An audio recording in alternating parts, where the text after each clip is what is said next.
Hello students.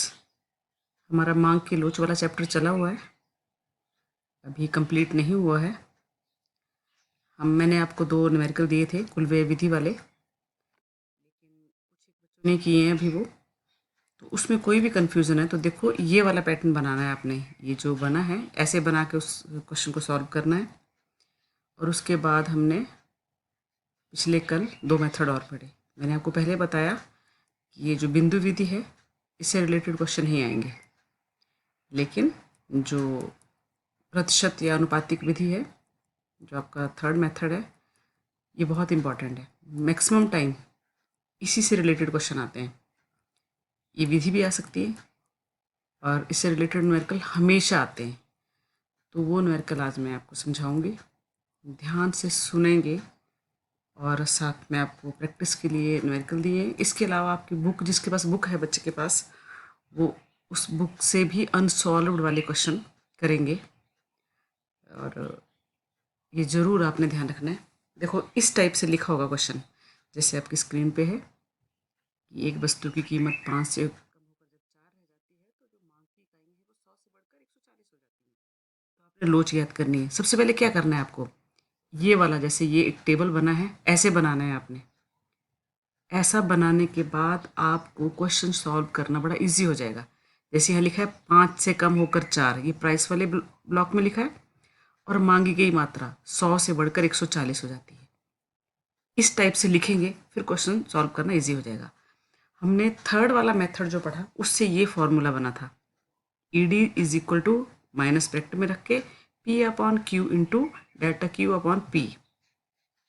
ये जो portion बीच का मैंने बंद करके रखा है, ये है इसके लिए तैयारी। ये सबको आना चाहिए। ये जानेंगे हम कि पी क्या है, जो शुरू वाली कीमत है। शुरू वाली कीमत क्या है, ये है 5। क्यू क्या है, प्रारंभ वाली मात्रा, वो क्या है 100। ये जो डेल्टा क्यू है उसको कैसे ज्ञात करते हैं, बाद वाली मात्रा और पहले वाली मात्रा का अंतर। ये देखो, ये बाद वाली मात्रा है और ये पहले वाली मात्रा है, इसके बीच का अंतर। जैसे 140 माइनस 100 है, 40 आया। ये क्या आया, डेल्टा क्यू। और जो डेल्टा पी है वो कैसे निकालेंगे हम, बाद वाली कीमत और पहले वाली कीमत, उसके बीच का अंतर। बाद में 4 होगी कम होके, पहले 5 थी और ये 1 आया। ये जो माइनस वाला चिन्ह है इसके लिए ज़्यादा वरीड होने की ज़रूरत नहीं है, क्योंकि ये जस्ट लोच को दिखाता है, वो यहाँ कवर अप हो जाता है। ये देखो, हमारे पास वैल्यू आ गई कि प्रारंभिक कीमत जो P है वो 5 है और जो Q है वो 100 है। जो डेल्टा Q मतलब Q1 और माइनस Q का जो अंतर है वो 40 आया, और 5 और 4 का अंतर 1 आया। देखो, हमने इसको काटा, देखो ये 0 से 0 काटी, ये इसको सॉल्व कर सकते हैं, ये 2 आया। देखो बच्चों, ये 1 से ज़्यादा आया ना, तो इकाई से अधिक हुआ। ये दोनों तरह से आंसर लिखना है, इकाई से अधिक हुआ। और इसे हम कैसे लिखेंगे, A D is equal to 1। जो भी कन्फ्यूज़न होगा आप मुझसे पूछ सकते हो, मैसेज कर सकते हो कि ये हमें समझ आया कि नहीं आया, क्या करना है। फिर से देखेंगे, P upon Q into delta Q upon P.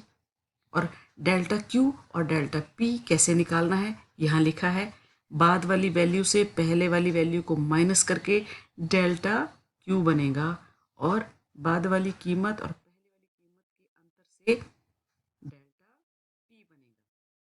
और उसके आधार पर आप आंसर निकाल सकते हो। और ये दोनों टाइप से इसके आंसर को लिखना है।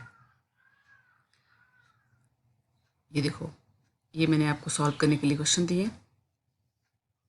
इतने कम नहीं करने हैं, आपको ज़्यादा क्वेश्चन करने हैं, लेकिन सिर्फ मैंने प्रैक्टिस के लिए दिए हैं ये। देखो, इसमें मैंने ये नहीं बनाया, यहाँ मैंने आपके इजीनेस के लिए बना दिया है ये।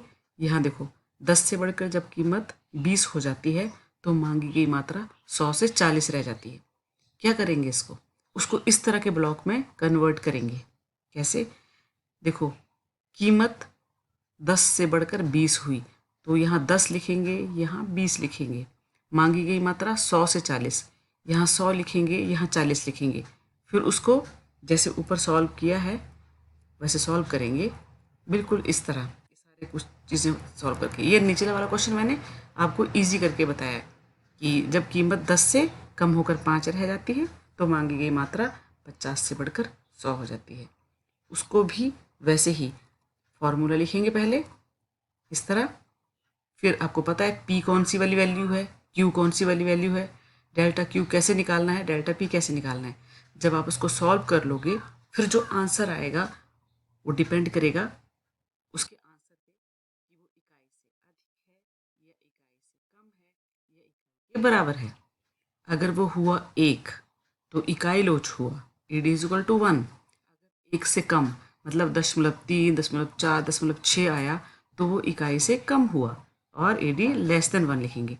अगर वो आंसर 1 से अधिक आया तो आप उसको इकाई से अधिक या ed ग्रेटर देन 1 लिखेंगे।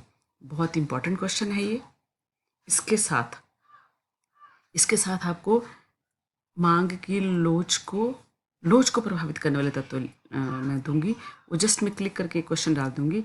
इसके साथ फिर आपका ये जो 5th चैप्टर है, जो 4th और 5th मांग की लोच से रिलेटेड था, वो कंप्लीट हो जाएगा।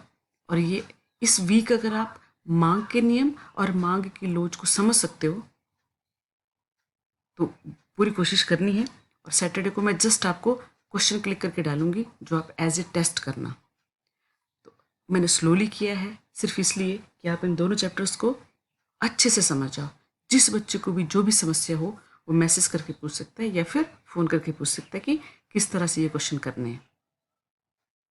Try your best.